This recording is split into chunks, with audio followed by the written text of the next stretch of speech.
Not everybody will like you.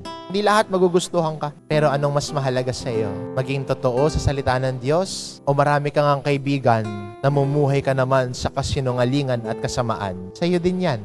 At sana ang piliin natin bilang Kristiyano, bilang mga binyagan, ay manindigan sa katotohanan ng salita ng Diyos. At yan po ang imbitasyon sa atin. Yan po ang hamon sa atin ng mabuting balita, na ang ating pinakikinggan na salita ng Diyos ay isabuhay natin.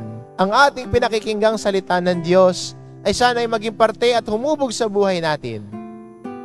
At mula sa paghuhubog ng salita ng Diyos, inaanyayahan din tayo na gabayan ang kapwa natin na sila rin ay lumakad tungo sa grasya ng Diyos.